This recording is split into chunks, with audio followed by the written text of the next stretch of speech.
Good evening সবাইকে। এখন বাজে হচ্ছে সন্ধে ওই 6:30 মতো। তো আজকের ভিডিওটা আমি এখান থেকেই শুরু করছি। আজকে চোখটা আমার অনেকটাই ভালো আছে। আজকে 3 মাস মতো ওষুধ দেওয়া হয়েছে, দিয়ে খুবই ভালো আছে। এখন অতটা অসুবিধা আর হচ্ছে না, মানে একেবারেই প্রায় হচ্ছে না অসুবিধা। তো রাহুল অফিস থেকে চলে এসছে, ও এখন আলু ভাজা দিয়ে মুড়ি খাবে। তো আলু ভাজা কমপ্লিট হয়ে গেছে। আর ও আজকে ফেরার পথে 2টো ইঁচড় নিয়ে এসছে, সাইডে নাকি হয়েছিল, তো সেখান থেকে নিয়ে এসছে। এখন ওইটাই কাটছে। তো আজকে ইঁচড়টা সিদ্ধ করে রেখে দেবো, কালকে রান্না করব। তো এই আজকে মানে আমি তো কাটতে পারবো না, এত পরিমাণ শক্ত। তো ওই এখানে বসেছে কাটতে। এই যে এখানে ইঁচড় কাটা চলছে। এই একটা ইঁচড় আজকে রান্না হবে, আর একটা রাখা আছে, সেটা কালকে হবে। এখানে ইঁচড়টা কেটে দিয়েছে। এটা সারা রাত এইভাবে জলের মধ্যে ভিজিয়ে রাখবো, ওর কালকে অফিস নেই। তো তারপরে গিয়ে এটা কালকেই রান্না করব। যদিও মানে ওই আদা পেঁয়াজ রসুন দিয়েই করবো। এখানে তো চিংড়ি মাছ পাওয়া যাবে না, তো ওইভাবেই করতে হবে। আর এখানে এখন এই গার্বেজগুলোকে আমাকে ক্লিন করে নিলে আবার হয়ে যায়। এগুলো আগে ক্লিন করে নিই, তারপর ও মুড়িটা খাক। তারপর রাত্রেবেলা গিয়ে খিচুড়ি করব। খিচুড়ির জন্য সব কিছু মোটামুটি কেটে রেখেছি। এখানে ফুলকপি আলু মটরশুঁটি কাটা আছে। আর এখানে ও আলু ভাজা দিয়ে মুড়ি খাবে, তো সেই জন্য কেটে নিয়েছে এগুলো। এখন ইঁচড় কেটে একদম মানে ক্লান্ত হয়ে পড়েছে, এই জন্য মুড়ি খাচ্ছে। মুড়ি আলু ভাজা পেঁয়াজ আর কাঁচা লঙ্কা দিয়ে। ইঁচড় কেটে কেরম লাগলো জীবনে প্রথমবার? প্রথমবার না, অনেকবার কেটেছি। হ্যাঁ হ্যাঁ, কোথায় কেটেছো? পিকনিক অনেকবার কেটেছি। ও আচ্ছা আচ্ছা, আমি দেখলাম তুমি প্রথমবার কাটলে। এই যা, তুমি প্রথমবার দেখলে। সেটাই। ও আজকে কাটলো আর আমি কালকে রান্না করব। আমি রান্না করাটা আমার জীবনে প্রথমবার হবে। তো রান্না করব, দেখবে কীরকম হয়। আশা করি ভালোই হবে। আসলে কোনোদিন মাও কাটতে দেয়নি, আর বিয়ের পরে শাশুড়ি মাও কোনোদিন কাটতে দেয়নি। তো আমি ওগুলো কাটতে জানি না। তাই ওকে বলছিলাম যে এদের দুজনের অবর্তকম, মানে আমি যে কি করবো তা আমি জানি না। কারণ আমি না মাছ কাটতে পারি না, এইসব জিনিস কাটতে পারি। তো ও বলছে আমি কেটে দেবো, তুমি শুধু রান্না করবে, তাহলেই হবে। তো এইভাবেই হবে। আশা করি শিখে যাবো আস্তে আস্তে সব কিছু। এবার ইচ্ছা আছে বাড়িতে একদিন ট্রাই করবো ইঁচড় কাটার, যে কী করে কাটতে হয়। তো দেখা যাক কী হয়। এখন ওই 8:30 বাজে। রাহুল বললো যে কালকে ওর ডিউটি নেই, তো সেই বোঝে ভাবলাম যে একটু দেরি করে খিচুড়িটা করব। তারপরে এখন হঠাৎ বলছে যে ও ডিউটি দিয়েছে। তো সেই জন্য কী করবো এখন, তাই আগে ইঁচড়টা সিদ্ধ বসালাম, কারণ কালকে সকালেও এই তরকারিটা দিয়েই নিয়ে যাবে বলছে। তো অল্প করে নুন হলুদ আর একটু সর্ষের তেল দিলাম, দিয়ে ইঁচড়টা সিদ্ধ বসিয়ে দিয়েছি। এখানে চাল ডালটাও রেডি করে নিয়েছি। এখন সব কিছু রেডি করে নিয়ে এটা সিদ্ধ হয়ে গেলে তারপর প্রেশার কুকারেই আমি খিচুড়িটা করবো। আর ইঁচড় সিদ্ধর সময় অল্প একটু সর্ষের তেল, একটু হলুদ আর একটু নুন দিলে কিন্তু প্রেশার কুকারের মধ্যে আঠাটা লাগে না। তো সেইভাবেই বসিয়ে দিচ্ছি। 2টো সিটি পড়লে এটা আলাদা করে রেখে তারপরে এটা করবো। 9টা বেজে গিয়েছে। তো এখন বিদিশা হচ্ছে যে ইঁচড়টা এনেছিলাম সেটা তো কাটাকুটি করে দিয়েছি, তো ওটা এখনো সিদ্ধ করে রাখবো। কালকে ডিউটি না যাওয়ারই ইচ্ছে ছিল, তো তবুও দিয়ে দিয়েছে। যাই হোক, ছুটিতে বাড়ি যাবো, তার আগে ডিউটি দিক, যতবারে দিক, কোনো অসুবিধে নেই। তো বিদিশা এখন যেহেতু 9টা বেজে গিয়েছে, তো ইঁচড়টা সিদ্ধ করে নিয়েছে আর বেগুনটাকে ফ্রাই করে নিয়েছে। আজকে রাত্রিবেলা খিচুড়ি আর বেগুন ভাজা। আর এখনো হচ্ছে খিচুড়িটাকে বসাচ্ছে। এই যে মটরশুঁটি আলু আর ফুলকপি।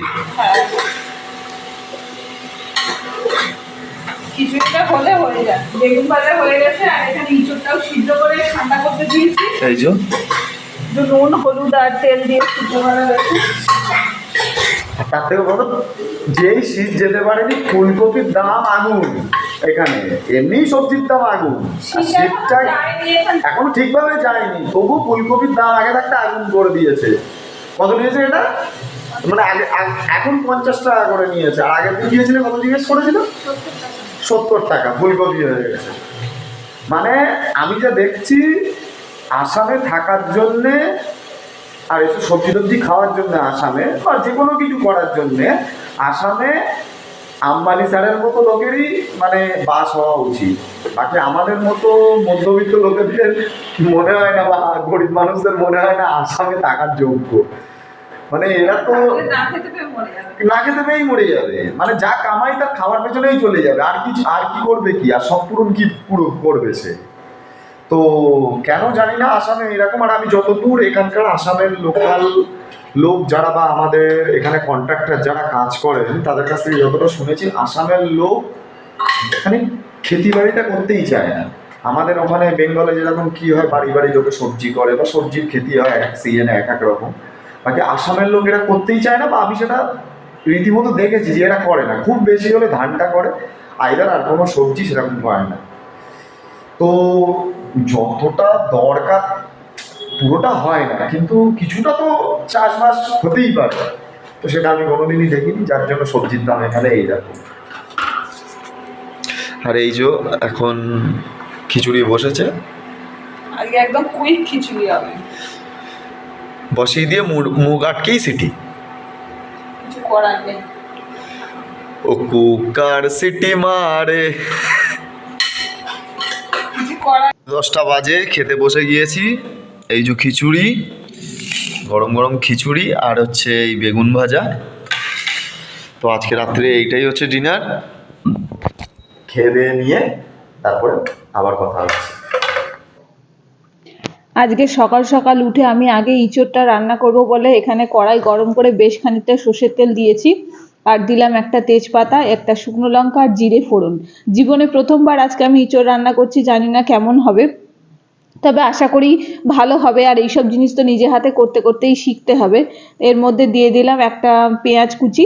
পেঁয়াজটা আমি বেশি দেইনি, খুব অল্প পরিমাণেই দিলাম। তো পেঁয়াজটা দিয়ে খুব ভালো করে ভাজা করে দিয়ে দিলাম একটা গোটা টমেটো। সাধারণত ইঁচড় আমরা চিংড়ি মাছ দিয়েই খেয়েছি, বা নিরামিষ আদা জিরে আর গরম মশলা ঘি দিয়ে, কিন্তু এরকমভাবে করে দেখি হয়তো ভালো লাগবে। টমেটোটা দেওয়ার পরে আমি পরিমাণ মতো নুন দিয়ে দিলাম, যাতে টমেটোটা খুব তাড়াতাড়ি গলে যায়। যেহেতু সকালবেলা তো রান্নার মধ্যে আমার তাড়াহুড়ো থাকে, যারা আমার ভিডিও দেখো তারা অবশ্যই জানো। যেহেতু রাহুল 8টা নাগাদ বেরোবে, তো টমেটোটা গলে যাওয়ার পরে এর মধ্যে দিয়ে দিলাম গ্রেট করে রাখা আদা আর রসুনটা।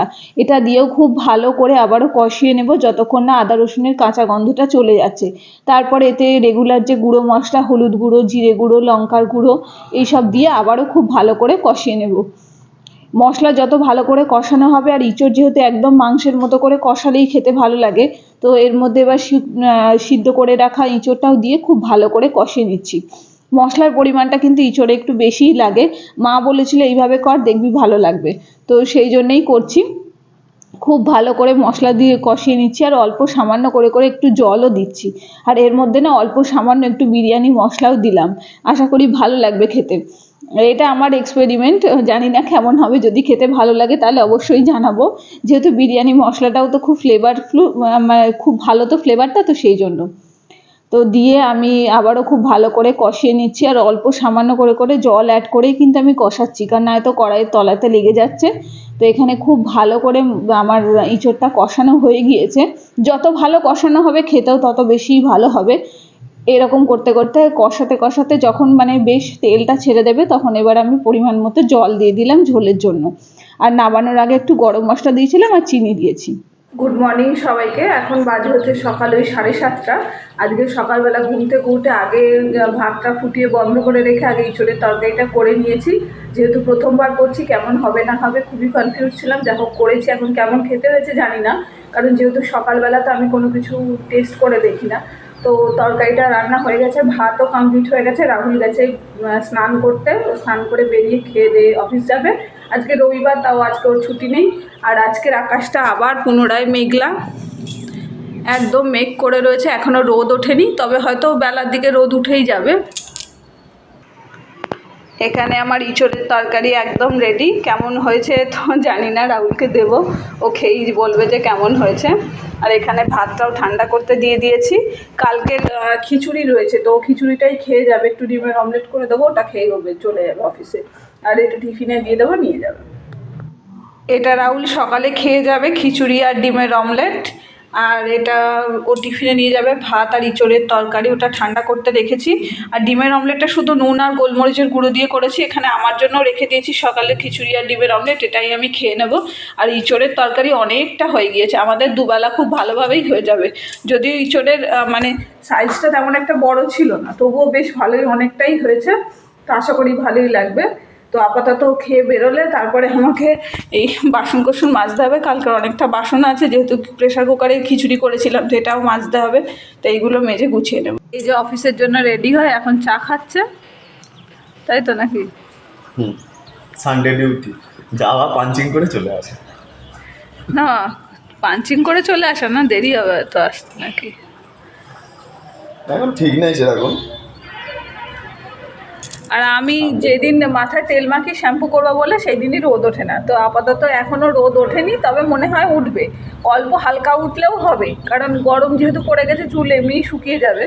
মাথায় একদম তেল তেল করে একদম বেশি করে একদম তেল মেখে রেখেছি, আজকে শ্যাম্পুটা আগে করে নেব। রাহুল চলে যাওয়ার পরে আমি স্নান করার আগে ঘরটার আগে আর একবার করে পরিষ্কার করে নিই, নিয়ে বাসন কোসনগুলো মেজে নিই। সকালের যা বাসন থাকে, যেহেতু রাত্রেবেলা খিচুড়ি করেছিলাম তো আজকে বাসনের পরিমাণটা একটু বেশিই আছে, তো এখন সকাল সকাল আগে এগুলো সব মেজে ঘষে পরিষ্কার করে নেব। কারণ যতটা মাজা থাকবে ততটা আমারই সুবিধা, যেহেতু একা হাতে সবটা করতে হয়। আর আগেই বাসন মাজতে একদমই ইচ্ছা করতো না, এখনও মাঝে মাঝে করে না, কিন্তু কিছু করার নেই, করতে তো হবেই। এখানে তো আর ওইভাবে লোক পাওয়া যায় না, আর বাইরে থাকলে মাত্র দুজনের জন্য লোক রাখাটাও অনেকটা বেশি এক্সপেন্সিভ হয়ে যায়, যেহেতু এখানে সমস্ত জিনিসেরই এত দাম, যেটা আমাদের পক্ষে মানে দিনকে দিন পেরে ওঠাটা ভীষণ কষ্টের হয়ে দাঁড়াচ্ছে। তো এইসব করতে করতে সকালবেলা এইসব কাজগুলো আগে করে রাখি, কারণ স্নান করে পুজো দিয়ে তারপরে আমি ব্রেকফাস্ট করি, তো ততক্ষণে যতটা পারি কাজ গুছিয়ে নিই, যেটা করে মানে করতে তো হবেই, কিছু করার নেই। তো এখানে বাসন কোসনগুলো খুব ভালো করে পরিষ্কার করে নিচ্ছি। আর এই প্রেশার কুকারটাকে আমার ভীষণ পছন্দের, এটা আমার মায়ের, তো সেই জন্য এটার যত্ন সবসময় করে থাকি আমি। রাহুল চলে যাওয়ার পরে আমি তো বাসন কোসনগুলো ধুয়ে নিয়ে স্নান করে নিলাম, নিয়ে পুজোটাও দিয়ে নিয়েছি। আর আজকে একটা জিনিস দেখাবো, বেশ কয়েকদিন ধরে ভাবছি যে দেখাবো বলে, সে দেখানো হচ্ছে না। তো আমাদের এখানে একটা গাছ আছে, গাছটা এত সুন্দর লাগছে দেখতে, সেটা মানে নিজের চোখে না দেখলে বিশ্বাস করা যাবে না। আর রোদ দুটো বাইরে রোদ উঠে গেছে, তো আশা করি অসুবিধা হবে না। এই গাছটা আমরা যে বিল্ডিংয়ে থাকি তো সেই বিল্ডিংয়ের মধ্যেই রয়েছে। এই গাছটা কি গাছ আমি জানি না, কিন্তু সারা গাছে এত সুন্দর বোল এসছে, আর ফুলটা এত সুন্দর লাগছে দেখতে, দেখতে খানিকটা আমাদের আমের বোলের মতো, কিন্তু ছোট্ট ছোট্ট ফুল আর এরকমই ফল হয়। গাছটার নাম আমার জানা নেই, কিন্তু এত সুন্দর দেখতে যে ভীষণ ভালো লাগে। আর এটাতে আমি এই সময়টাতে ভয়েস ওভার দিচ্ছি, কারণ প্রচণ্ড আওয়াজ এসেছিলো বাইরের, তো সেই জন্য। রাহুল ওই 10টার দিকে অফিস থেকে চলে এসছে, আজকে তো অফিস হতোই না, তবু আবার গেল, গিয়ে ঘুরে চলে এসছে। তো যাই হোক, এখন আমি ওই উচ্ছে আর আলুর তরকারি করলাম, আর সকালে ইঁচড়ের তরকারি আছে, ওটা দিয়েই হয়ে যাবে আজকে। তো এখানে উচ্ছের তরকারি, উচ্ছে আলুর তরকারি করা হয়ে গেছে। এখানটা ভালো রোদ এসছে, কিন্তু বারান্দাতে এখনও রোদ আসেনি, তো চুলটা শুকানোর দরকার, এখন গিয়ে একটু দাঁড়াবো, চুলটা শুকিয়ে নেব, তারপরে এখন আর কোনো কাজ নেই, দুপুরবেলা খাওয়ার আগে ভাতটা শুধু গরম করবো। আজকে যেহেতু রবিবার, তো রাস্তাঘাট একদম ফাঁকা, আমি এখন যাচ্ছি একটুখানি সবজি বলতে আলু আর টমেটো আনতে, আর যদি কিছু মাছ পাই তো সেটাও নিয়ে চলে আসবো। রাহুল রুমে ঘুমাচ্ছে, ও উঠে এখন বারান্দাটা পরিষ্কার করবে বলছে, তো ও ততক্ষণে উঠতে লাগুক, আমি যাবো আর চলে আসবো। আমি চলে এসে দেখছি যে রাহুল এখানে এই বারান্দা পরিষ্কার করছে, আর এত নোংরা হয়েছিল, এই সাইডটা পরিষ্কার করা হয়ে গেছে, আর এই যে পুরো কালো গোলা জল বেরোচ্ছে, এটা তো ও ছাড়া আমি তো পরিষ্কার করতে পারি না, তো ওই এখন পরিষ্কার করে দিচ্ছে। আর ভিডিওটা যেহেতু আমি কালকে সন্ধ্যে থেকে কন্টিনিউ করছি, তো ভিডিওটা আমি এই পর্যন্তই রাখলাম। যদি কিছু ভালো লেগে থাকে তো please do like, comment, share and subscribe our channel. দেখা হচ্ছে পরের ভিডিওতে।